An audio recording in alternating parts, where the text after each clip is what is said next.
This video is sponsored by Card Kingdom. If you click on the link in the description below, it'll take you to their store and they'll know I sent you there.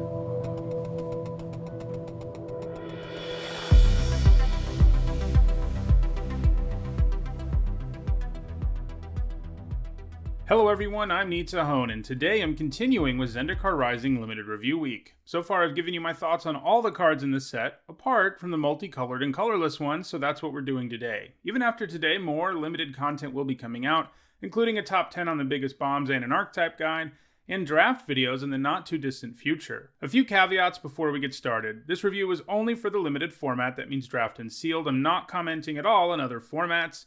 Also, this review is based on my initial impressions of the cards, which means it is impossible I will get everything right. I usually do a video where I discuss the cards I got wrong and why at the end of each format. It's worth keeping in mind in general that when I'm wrong, it's mostly because I underrate cards, not because I overrate them. So you can use that information in evaluating how right or wrong you think I am.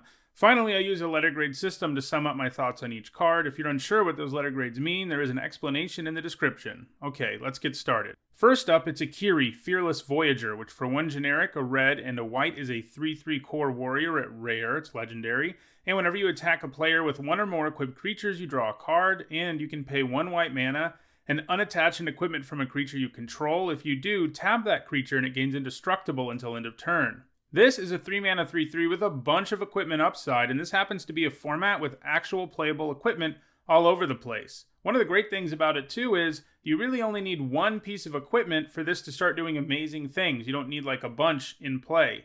Drawing cards when equipped creatures attack is great, especially because you can combine it with the other ability to make the attack essentially free. Just the threat of activation of indestructibility on equipped creatures will often just make your opponent take the hit while you draw the card, and in general, being able to make your equipped creatures indestructible is good, not just in that situation. Overall, I do think the somewhat narrow nature of the upside on this card holds it back a little, but again, it really just needs one piece of equipment in play, and it's going to turn into some card advantage and some durable creatures. I'm giving it a B. Next up, it's Brushfire Elemental, which for a red and a green is a 1/1 elemental at uncommon. It's got haste, it can't be blocked by creatures with power 2 or less, and it's got landfall. That's a returning mechanic where you get an effect when a land enters the battlefield under your control. In this case, Brushfire Elemental gets +2/+2 until end of turn. So red-green is all about aggressive landfall, as this signpost uncommon tells you. It'll be a 3/3 on turns where you play a land, which will usually at least include the first few turns after you play him, and there are various ways in this set to make him a 5/5/2, which is even scarier. Small creatures can't block it either, and that's an evasive ability that has overperformed every time we've seen it. However, I have a hard time getting over the fact that it's only a 1/1 that dies to pretty much everything, and I think that keeps it from being the kind of signpost uncommon you take with the first pick. It'll be nice in red-green aggro decks, though. I'm giving it a C+. Next up, it's Cleric of Life's Bond, which for a black and a white is a 2/2 vampire cleric at uncommon. Whenever another cleric enters the battlefield under your control, you gain 1 life. Next up, it's Cleric of Life's Bond, which for a black and a white is a 2/2 vampire cleric at common. When it enters the battlefield under your control, you gain 1 life. And whenever you gain life for the first time each turn, you put a +1/+1 counter on Cleric of Life's Bond. So the signpost uncommon for black-white seems to be pretty good. It seems to want you to be gaining life and playing clerics, and it pays you off for both. It gets larger when you gain life, and playing clerics gains you life, so you don't really have to go out of your way for the +1/+1 counter part of the card to trigger, though obviously having some other ways to gain life will make it better. I think this is strong enough to take with the first pick in some weaker packs. It just does exactly what you want in a black-white deck, and effectively gaining a life and getting a counter when like half of your creatures enter the battlefield seems pretty awesome. I'm giving this a B-. Next up, it's Grakmaw, Skyclave Ravager, which for a 1 generic, a black and a green is a 0/0 legendary Hydra Horror at rare. When it enters the battlefield, it does so with 3 +1/+1 counters on it. And whenever another creature you control dies, if it had a +1/+1 counter on it, put a counter on Grakmaw, and when Grakmaw dies, you create an XX black and green Hydra token, where X is the number of +1/+1 counters on Grakmaw. Well, this is really good. Even if you have 0 other +1/+1 counter synergies and your opponent kills Grakmaw immediately, it will leave behind a 3/3, in addition to being a 3-mana 3/3 itself. That on its own would be a B. Then you factor in getting larger when other creatures with counters on them die, and other synergy you can get out of Grakmaw's counters and putting counters on Grakmaw, and you're looking at what I think is probably a bomb. Once this starts leaving behind 5/5s, it will just get silly. It isn't really a build around either, because black-green is the +1/+1 counter archetype, and you'll just have enough stuff going on for this to be an A- pretty much anytime you draft it. Next up, it's Cargin Warleader, which for 1 generic, a red and a white, is a 3/3 human warrior at uncommon, and other warriors you control get +1/+1. Lords are always good if they have enough things to pump, and Cargin Warleader definitely does. Red-white is obviously the warrior archetype, as this signpost uncommon is telling you, so much of your board will get a boost out of this creature, which is also already a 3-mana 3/3. I think this is another signpost uncommon that is worth picking in some weaker packs. I'm giving it a B-.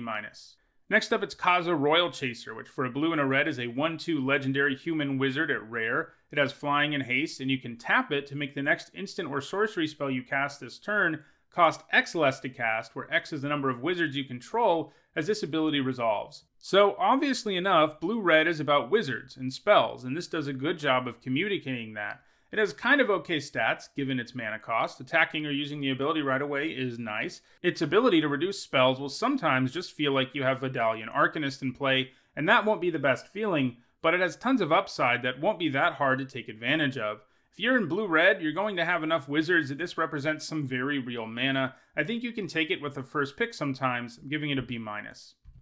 Next up, it's Linvala, Shield of Seagate, which for 1 generic, a blue and a white, is a 3/3 legendary angel wizard at rare. She has flying, and at the beginning of your combat on your turn, if you have a full party, you choose target non-land permanent an opponent controls. Until your next turn, it can't attack or block, and its activated abilities can't be activated. And you can also sacrifice Linvala and choose hexproof or indestructible. Creatures you control gain that ability until end of turn. So if we put the party mechanic aside here, we're looking at what already is a very good card, a 3-mana 3/3 flyer and a very nice activated ability. She can attack effectively most of the time, and once you need her to, she can give your whole board hexproof or indestructible, and that ability is always really going to wreak havoc on your opponent, especially when it's on an efficient creature already. The threat of activation there is very real. Now that we've talked about that, we can bring the party effect back in, but I don't think it makes a huge difference. This is because Linvala is one of those party payoffs who demands a full party or bust, and even though she brings one of those creature types to the table as a wizard, you just won't be able to consistently assemble a full party. Obviously, if you can, she will become absolutely absurd since she detains a creature every turn. In the end, I think Linvala is a B+, and if it turns out to be easier than I think to assemble a full party, she will be a full-blown bomb, but I'm starting her to B+ for now. Next up, it's Lull Mage's Familiar, which for 1 generic, a green and a blue, is a 2/4 beast at uncommon. It can tap for green or blue mana, and when you cast a kicked spell, you gain 2 life. I like this signpost uncommon a lot. It has reasonable defensive stats, helps you ramp, and gives you a reasonable kicker payoff. And obviously the ramp part of the card helps you kick things in the first place, and if you're kicking things, you're often going to want to be gaining life when you do it because you're paying a lot of mana for effects, so all of it just goes really well together. I think this does enough that it's worth taking with a first pick sometimes. I'm giving it a B-. Next up, it's Moss Pit Skeleton, which for a black and a green is a 2/2 plant skeleton at uncommon. It's got Kicker for 3 generic mana. Kicker is an additional cost you can pay when you cast a card to get an additional effect. If Moss Pit Skeleton was kicked, it enters the battlefield with 3 +1/+1 counters on it, and whenever 1 or more +1/+1 counters are put on a creature you control, if the skeleton's in your graveyard, you may put it on top of your library. I like this card a lot. It's probably my favorite of the signpost uncommon cycle in this set. If this was just a 2-mana 2/2 with Kicker that allowed it to be a 5-mana 5/5 in the late game, that would be close to a B-. That might sound underwhelming if you haven't played with Kicker before, but being able to be either of those reasonably efficient cards is very powerful. Then you add in the fact that the black-green deck is all about +1/+1 counters, so the skeleton having counters when it's kicked matters extra, and then you also add in the fact that he's a +1/+1 counter payoff himself, and you have something even better. Now, keep in mind, he does not go to your hand when you do a +1/+1 counter. If he did, he would probably be like an A-, maybe probably just an A+, I guess. That's how crazy good that type of effect is, since it nets you a card and a large body that just won't stay dead. Instead, he goes to the top of your library, but frequently, guaranteeing the top card of your library is a 5-mana 5/5 that's going to put +1/+1 counters on the table in your black-green deck is going to be way better than some other random card in your deck. So overall, I think this is a signpost uncommon I can get behind first picking. I'm giving it a B. Next up, it's Murasa Rootgrazer, which for a green and a white is a 2/3 beast at uncommon with vigilance. You can tap it to put a basic land card from your hand onto the battlefield, and you can also tap it to return target basic land you control to its owner's hand. So obviously the goal here is to abuse landfall with this beast. Green-white is one of the landfall decks in this format, and if past visits to Zendikar are any indication, triggering landfall a bunch is a good way to win. It's nice that this does pretty well on the vanilla test too, and giving it vigilance means you can crack in with it and still hold on to using one of the activated abilities. Triggering landfall at instant speed can really be a beating. It also helps you ramp, and that's worth mentioning, but this kind of ramp is often not that great in limited because you have to actually have extra lands around to make it work, and after turn 3 or 4 or so, it's often hard for that to ever happen. But it's still all upside, it's got good stats, it lets you trigger and abuse landfall. I think this is another signpost uncommon that's worth taking with the first pick sometimes. I'm giving it a B-. Next up, it's Nihiri, Heir of the Ancients, who for 2 generic, a red and a white, is a 4 loyalty legendary planeswalker Nihiri at Mythic Rare. She has a +1 that creates a 1/1 white core warrior creature token, and you attach an equipment you control to it. She has a -2 that says look at the top 6 cards of your library. You may reveal a warrior or equipment card from among them and put it into your hand. Put the rest on the bottom of your library in a random order. And she has a -3 that says Nihiri deals damage to target creature or planeswalker equal to twice the number of equipment you control. So in addition to having a signpost uncommon and a signpost rare, Red-White also has a signpost mythic rare in Nihiri. She likes equipment and she likes warriors. And the good news is, I think most Red-White decks in this format will have enough of both of those for Nihiri to be quite good. She doesn't make the most imposing tokens, but they can at least chump block for her while she raises her loyalty, and if you have equipment, maybe they do more than just that. Her -2 will draw you a card a decent amount of the time, and her -3 will be able to do 2 to 4 damage often enough that it seems alright.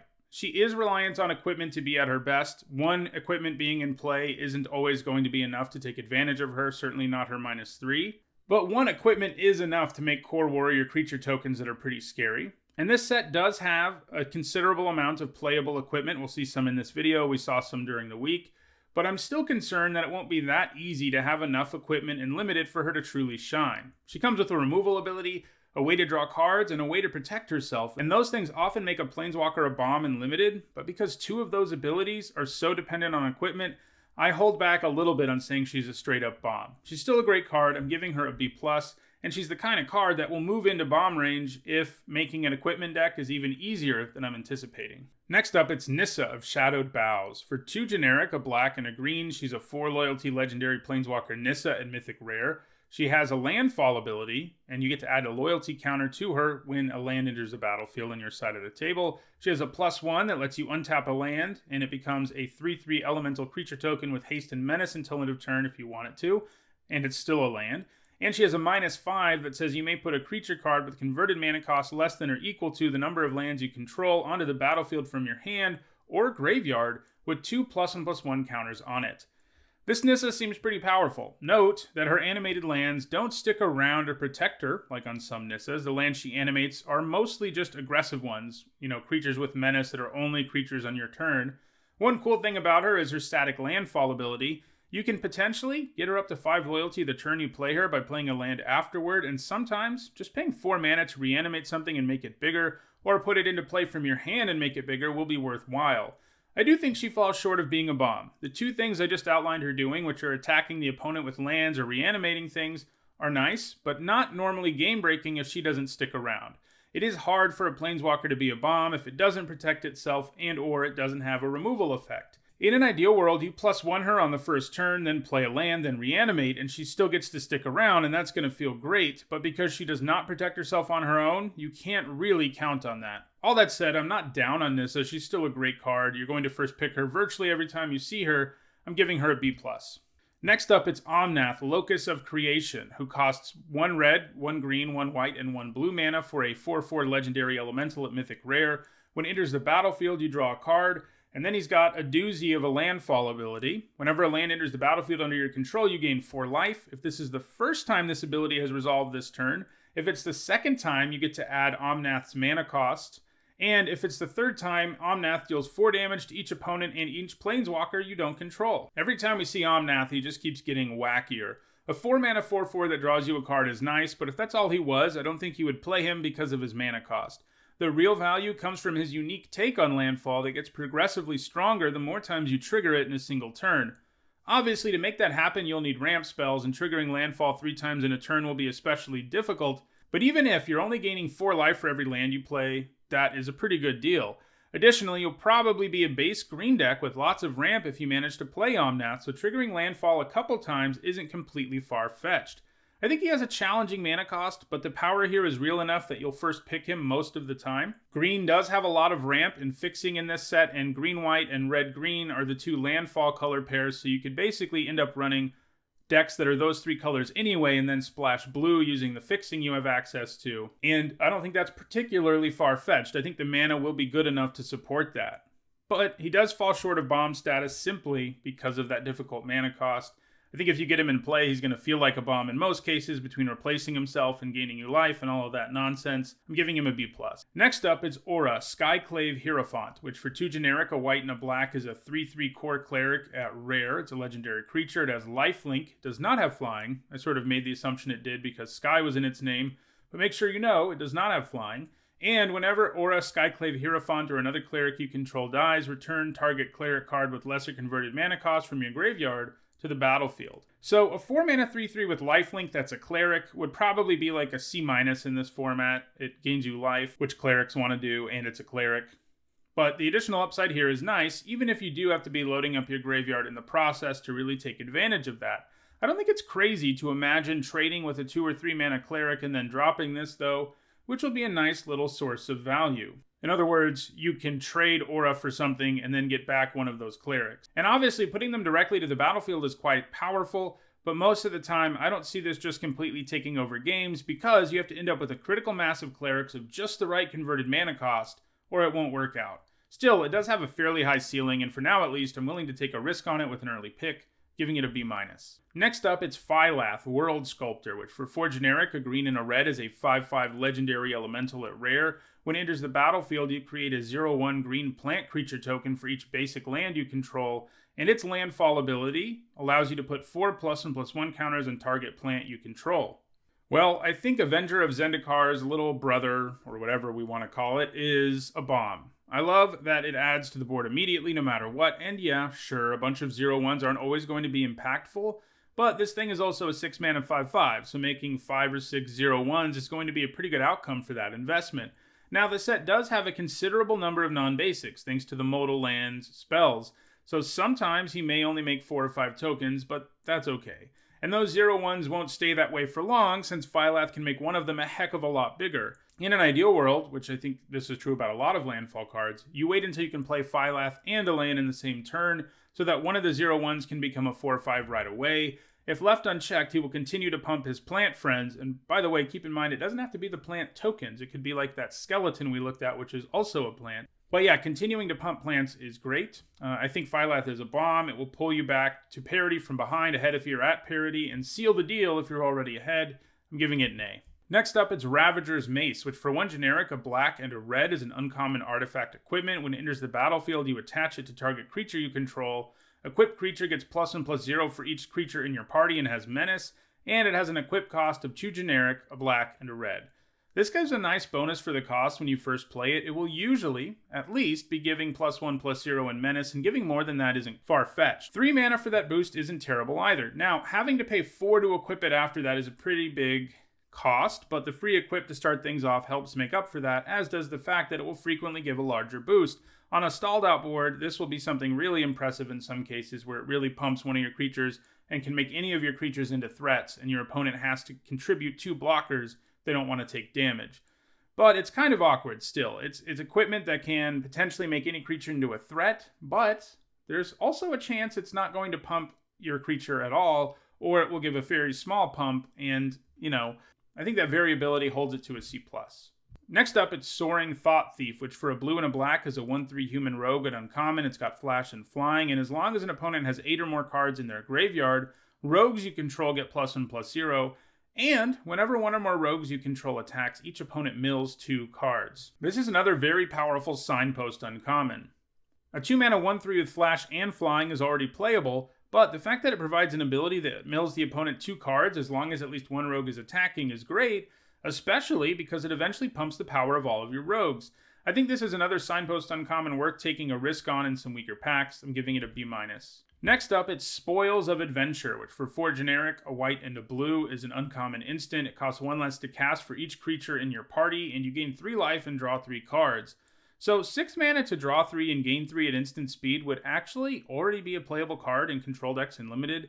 Now, it wouldn't be more than kind of mediocre, but still, that's our base level here. I like expensive draw spells that gain you life because they tend to mitigate against the big downside of using a whole turn to cast it, something that usually costs you life since your opponent will probably be attacking you and your board will be weaker than theirs.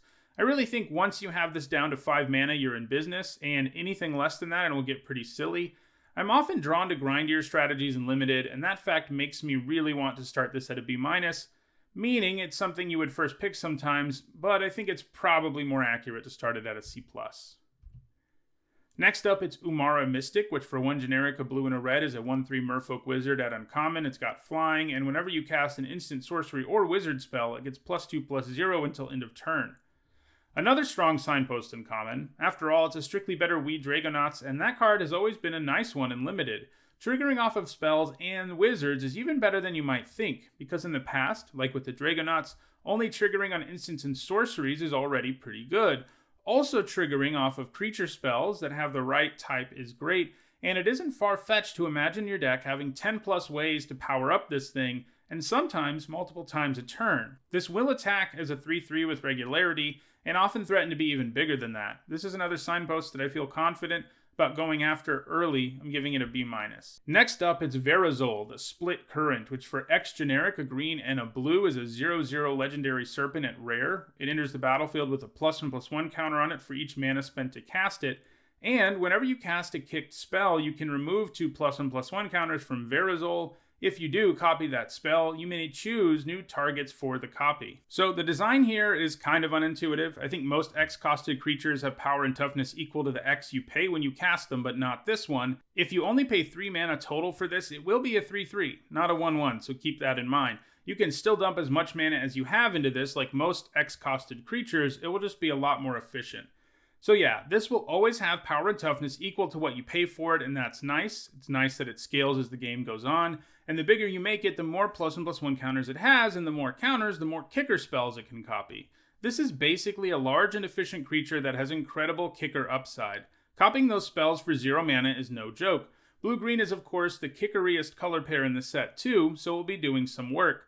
I do think that it won't see kicked spells quite often enough to be a bomb, but it gets close. I'm giving it a B+. Next up, it's Yasharn, Implacable Earth, which for 2 generic, a green and a white, is a 4/4 legendary elemental boar at rare. When it enters the battlefield, you search your library for a basic forest and a basic plains card, reveal those cards, put them into your hand, and then shuffle your library.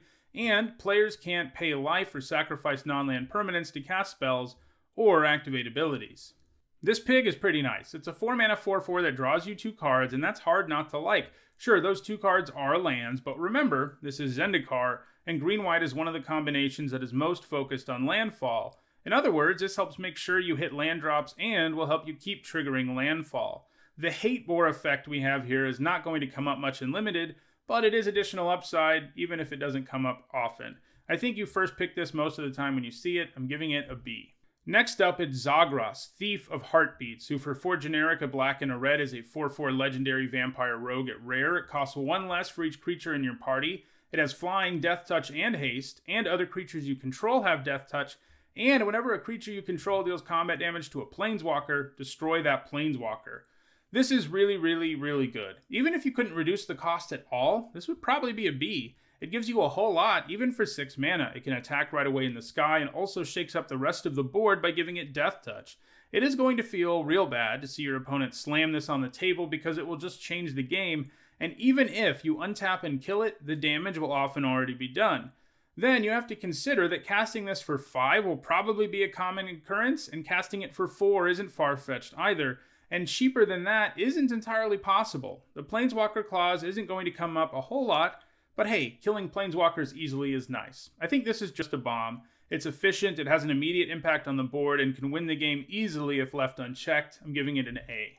Next up, it's Zarath Son the Trickster, who for 3 generic, a blue and a black, is a 4/4 Merfolk Rogue at rare. It's legendary, it has flash, and you can pay 2 generic, a blue and a red, to return an unblocked attacking rogue you control to its owner's hand. Put Zarath Son the Trickster from your hand onto the battlefield tapped and attacking, and when it deals combat damage to a player, you may put target permanent card from that player's graveyard onto the battlefield under your control. This is a great card. If you take the Rogue payoff part of the card away, you have a 5 mana 4/4 with Flash that has a super powerful ability when it does combat damage. Just stealing any permanent from your opponent's graveyard is no joke, but because of Flash, you may be able to find your opponent is off guard with it, in addition to the usual upside of Flash, which lets you suddenly block an attacking creature that is smaller. Then you add the Rogue Ninjutsu part of the card to the mix, and you have something really, really good. Basically, on a base level, it's a good card, and it has silly upside. Then you throw in the Rogue stuff, and it's incredible. It's a bomb. I'm giving it an A. Alright, now we move to artifacts, where our first one is Cliffhaven Kite Sail, which for 1 generic mana is an artifact equipment at common. When it enters the battlefield, you attach it to target creature you control. The equipped creature has flying, and it has an equip cost of 2. This seems fine. 1 mana to give something flying is reasonable, especially because it sticks around to give your other guys flying if they need it. It will, of course, be especially attractive in the red-white deck that's all about equipment, but I think it's a reasonable inclusion anywhere. I'm giving it a C. Next up, it's Forsaken Monument, which for 5 generic mana is a mythic rare legendary artifact. It says colorless creatures you control get +2/+2. Whenever you tap a permanent for colorless mana, add an additional colorless, and whenever you cast a colorless spell, you gain 2 life. Well, limited-wise, this is a weird inclusion. It's obviously more intended for other formats. It makes sense flavor-wise because it's something left behind by the Eldrazi, but this set just doesn't have enough colorless creatures or colorless mana producers for this to be worth it at all. It is undoubtedly powerful and in the right limited format would be insane, but not in this one, where it's just an F. Next up, it's Lithiform Engine, which for 4 colorless mana is a mythic rare legendary artifact. It has 3 activated abilities. 1, you can pay 2 generic mana and tap it to copy an activated or triggered ability. The other, you can pay 3 mana and tap it to copy target instant or sorcery spell you control. And the other, you can pay 4 and tap it to copy target permanent spell you control. And it notes the copy becomes a token. Like the Monument, I think this was made mostly with other formats in mind, particularly EDH. It's undoubtedly a powerful mana sink. Being able to copy any of your stuff is nice, though the extra mana you have to pay to do it is a whole lot. I mean, paying 4 for a copy of a creature just won't always be doable or even worth it. Copying triggered abilities might be the easiest thing to make happen because that includes landfall effects, and since those cost 0 mana, having 2 mana to copy those triggers is likely, but it has to be a trigger worth copying. This seems like it can be really powerful, but it's also incredibly clunky. If this set ends up being glacial, it will probably be incredible, but I don't get the impression that that's the case. As is, it will do some flashy stuff, but only at a very significant cost of tempo. Games have to go really long for it to be worthwhile. I do think it has enough power that I don't want to dismiss it out of hand to begin this format, and I want to give it a try myself, but I don't think I want to spend a first pick on it. I'm going to start it at a C+. Next up, it's Myriad Construct, which for 4 generic mana is a 4/4 artifact creature construct at rare. It has kicker for 3 colorless mana, and if it was kicked, it enters the battlefield with a +1/+1 counter on it for each non-basic land your opponents control. When it becomes the target of a spell, you sacrifice it and create a number of 1/1 colorless construct artifact creature tokens equal to its power. This seems really good. I mean, it's a 4 mana 4/4 that sure dies to any spell that targets it, but it makes 1/1s when that happens, so it's really more upside than it is downside. With all the modal spells and lands around, sometimes kicking it to get 1 or 2 +1/+1 counters will be worth it, provided you have a bunch of mana lying around. Basically, no matter what your opponent does, this is going to leave something behind on the board, in addition to being a relatively efficient creature on top of that. You first pick this most of the time when you see it, giving it a B. It's always nice to first pick colorless cards too, because they'll go in your deck no matter what. Next up, it's Relic Amulet, which for 2 generic mana is an uncommon artifact, and it says whenever you cast an instant sorcery or wizard spell, you put a charge counter on it. You can pay 2 and tap it to remove all charge counters from it, and it deals that much damage to target creature. So, some of the archetypes, in addition to having signpost uncommons and stuff like that, also seem to have artifacts that fit well into their strategy, and obviously, this is the one for the blue-red wizard spell decks. One thing that potentially makes this interesting is the fact that it doesn't sacrifice to use its ability. It does have to use all of the charge counters, but over the course of the game, this killing 2 creatures seems possible. The first time you use it, it won't be insanely efficient. You'll have to have paid 4 mana to kill a creature, and you had to jump through hoops to do it. The second time is when you'll start to feel good about the investment, as 6 mana to kill 2 things, especially if they're like X3s or bigger, will feel pretty good. And putting counters on this won't be impossible or even that hard in blue-red decks. As I've said, having 10 ways to trigger things that look at these 3 types of cards won't be hard to do. That said, it is obviously a build-around. If you're not in blue-red, it is an absolute F. If you are in blue-red, I still don't think it's incredible, but you'll definitely always play it in a typical blue-red deck where it's probably a C+. Next up, it's Relic Axe, which for 2 generic mana is an uncommon equipment, and when it enters the battlefield, you attach it to a creature you control. Equipped creature gets +1/+1. If it's a warrior, it gets +2/+1 instead, and it has an equip cost of 2. So here is the artifact uncommon for the warrior deck. This reminds me a lot of Pirate's Cutlass, and that's a very good place to be, as that was one of the best non-rare pieces of equipment we've seen in Limited in a really long time. This actually costs 1 less than the Cutlass, and when you have a warrior in play, it will be even better. Where it isn't quite as good as the Cutlass is the fact that it does not give the same stats boost to non-warriors. Still, it actually has a pretty reasonable equip cost after that first one you get as a freebie. I think that makes this a very nice card for a deck, even if it doesn't have a bunch of warriors, and a really good card in a deck that has, 5+ warriors, and if you have like 10, it'll be really good. Overall, I think you can first pick this in some weaker packs. It will fit into any deck. It won't be quite as good in like a deck with very few warriors in it, but it would probably still be like a C. Overall, I think you give a B- to this. I think it's something you take early pretty often, and something you can take with a first pick in weaker packs. Next up, it's Relic Golem, which for 3 generic mana is a 6/6 artifact creature golem and uncommon. It can't attack or block unless an opponent has 8 or more cards in their graveyard, and you can pay 2 and tap it to have target player mill 2 cards. So here's the artifact, which is for the blue-black rogue deck, which is about milling. This card's weird. It is going to be a pretty terrible card in the early game. A 3-mana 6/6 that can't attack or block that has a mill ability just isn't very good, even with repeatable mill, and even with mill being a real thing in this format. Now, obviously, eventually it will make itself able to attack and block, and a 6/6 is a significant body all game long, but it's hard to shake the image of this coming down and being useless for a couple of turns, and that's going to hurt, and that will be the typical situation when it comes down on turn 3. That isn't a worst case. That will just be what happens most often. It is better later in the game when its body actually matters, and its ability to mill things can help you finish the opponent too if that's what you need. If it comes down and your opponent has 6 cards in their graveyard or whatever, and you can quickly make it into a creature, that will feel pretty good too. Being so bad in the early game is rough, but I do think there's enough upside here that this is plenty playable. And yes, sometimes the rogue decks will mill quickly enough for this to be an attacker or blocker earlier, and that'll feel great, but it's not going to be the norm. I'm giving this a C. Next up, it's Relic Vial, which for 3 colorless mana is an uncommon artifact. You can pay 2 and sacrifice a creature to draw a card, and as long as you control a Cleric, Relic Vial has, whenever a creature you control dies, each opponent loses 1 life and you gain 1 life. Here's the artifact for the black-white deck. So without the Cleric upside, this wouldn't be very good. Cashing in creatures for cards is nice in the late game, but having to pay 3 up front for this and then 2 to sacrifice is not a very good rate. Playing this on turn 3 for it to do nothing does not seem like a good game plan either. The Cleric upside is what really matters, and that's what I really like about this in particular, is that it doesn't have to be a Cleric that dies. As long as you have a Cleric on the board somewhere, you get that trigger. And that trigger obviously really matters in the Cleric decks, which have a bunch of life gain payoffs that can cash in this effect. I think the huge chasm between how good this is in your typical deck and how good it is in a Cleric deck means I need to give it a build-around grade. It's an F in a deck without enough Clerics, and a C+ in a deck that has enough of them. Next up, it's Seagate Colossus, which for 7 generic mana is a 7/5 Golem Warrior at common, and it costs 1 mana less to cast for each creature in your party. This seems fine to me. I think frequently it'll cost 5 or 6 mana, and while that's not like amazing for a 7/5, it's decent. You do have to factor in the downside of if you don't have party going, it's not very efficient. I think it's a card you include sometimes in your party decks, but I don't think it's that impressive, giving it a C. Next up, it's Skyclave Relic, which for 3 generic mana is a rare artifact. It has a kicker for 3 generic mana. It's indestructible, and when it enters the battlefield, if it was kicked, you create 2 tap tokens that are copies of Skyclave Relic, and it can tap for 1 mana of any color.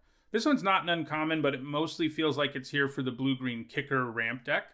This offers some good fixing and some silly ramp if you can kick it. 3 mana rocks that add any color aren't usually amazing in Limited, but yeah, you play them often enough when you're interested in either ramping or fixing, and the upside here, if this is giving you 3 mana for a 6 mana investment in the later part of the game, is nice. I don't quite think it's first pick nice, but you should value this fairly highly if you're in the market for the stuff it does, giving it a C+. Next up, it's Skyclave Sentinel, which for 3 generic mana is a 2/3 artifact creature gargoyle at common. It has kicker for 4 generic mana, it has flying and defender, If it was kicked, it enters the battlefield with 2 +1/+1 counters on it, and as long as it has a +1/+1 counter on it, it can attack as though it didn't have Defender. So this is a common artifact that seems to be best suited to the black-green deck. White also has some ways to put counter on things. This is kind of okay in the absence of +1/+1 counter stuff as a 3-mana 2/3 with flying and Defender with the possible option of being a 7-mana 3/4 flying in the late game is kind of okay. Neither of those cards is particularly appealing, but it's probably enough for it to not be an F. I'd say it's a D. I do want to give this a build-around grade because in decks that can easily put counters on things, it'll be pretty good. It'll be a lot better than a D anyway, and I think it's a C in those decks. Next up, it's Spare Supplies, which for 2 colorless mana is a common artifact that enters the battlefield tapped. When it enters the battlefield, you draw a card, and you can pay 2 and tap it and sacrifice it to draw a card. So I guess this is a card. 2 mana to draw a card and 4 to draw 2 over the course of a couple of turns is a thing, I guess. But in a set without artifact or sacrifice payoffs, I don't see this making the cut most of the time, giving it a D+. Next up, it's Stonework Pack Beast, which for 2 colorless mana is a 2/1 beast at common. It's also a Cleric, Rogue, Warrior, and Wizard, and you can pay 2 mana to add 1 mana of any color. Obviously, this is an artifact that most supports the party decks. And it's basically a Prismite with some additional upside. Prismite is not normally a card you play unless you're desperate. A 2 mana 2/1 is not good on the vanilla test, and while it and the Pack Beast can filter mana, it does it super inefficiently, basically requiring you to pay 2 extra mana for something you might be splashing. Now, sometimes you end up in a deck where you need it, where you have some strong late game cards but not enough fixing, and you need a 2-drop, and when those things come together, you'll play it. And I think the additional text on the Pack Beast basically adds another category to that. If you're trying to make party work, especially full party cards, you'll probably play it. And normally I give Prismite like a D+, but I think the party upside here is enough for this to be a C-. Also worth noting, it's not just party upside, it's upside in any of the tribal decks in the format because it will count as those creatures, obviously enough. Next up, it's Utility Knife, which for 1 generic mana is an equipment at common. When it enters the battlefield, you attach it to target creature you control. Equipped creature gets +1/+1, and it has an equip cost of 3.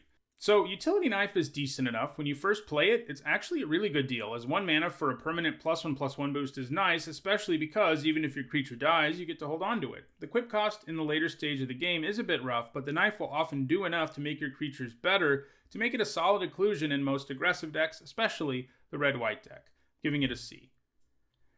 Alright, now we're moving to lands, where first up we have Based Camp, an uncommon land that enters the battlefield tapped. It can tap for colorless mana, and it can also tap for 1 mana of any color, but you can spend that mana only to cast a Cleric, Rogue, Warrior, or Wizard spell, or to activate an ability of those same creature types. So, this is a nice land if you're in a party deck. Those decks will predominantly be blue, white, and black-red colors that don't normally have access to fixing, but if you have a couple of these, you can gain access to a lot of interesting party members. Apart from that, more obvious upside, this may actually also allow any old deck to splash a creature that happens to have one of those creature types, and that's no joke either. There are plenty of creatures in this set with those types that are worth splashing. I don't think this is the kind of land you normally take early, but speculating on them in some late pack scenarios seems reasonable, and they'll make the cut when your deck ends up with the right composition. You have to have enough things in your deck that this helps you cast, or the downside of it tapping only for colorless for everything else will just be too much, giving it a C-. Next up, I have the Pathway lands. So there's a cycle of these. 1 for green-white, 1 for black-green, 1 for blue-black, 1 for red-green, 1 for red-white, and 1 for blue-red.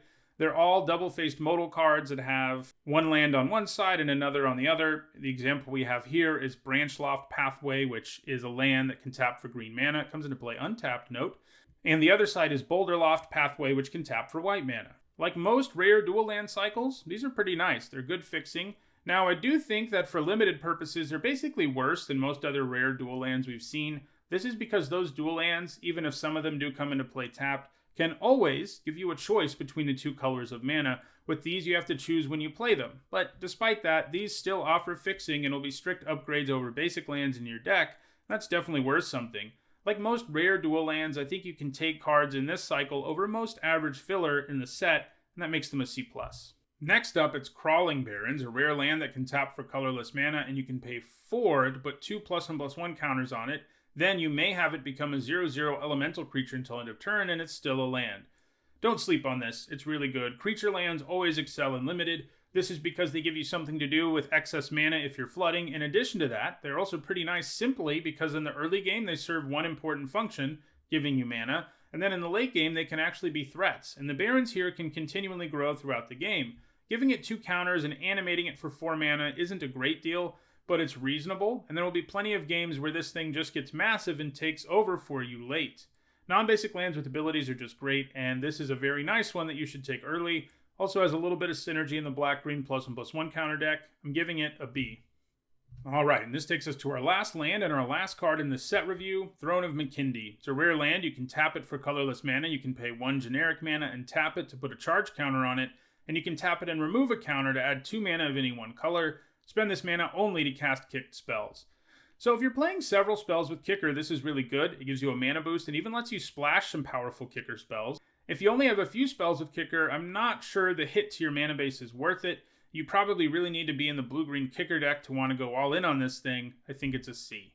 Well, that does it for the card-by-card set review of Zendikar Rising. If you're looking for the rest of that playlist, you should see it on your screen shortly. Tomorrow, there will be an MTG Top 10 on the biggest bombs in this set, and the day after that will be my Archetype Guide. So there's still more content coming, not to mention draft videos in the future. So don't forget to subscribe and turn on notifications to catch all of that stuff. And if you enjoyed this video, don't forget to like it and share it so others can enjoy it too. Thanks for watching.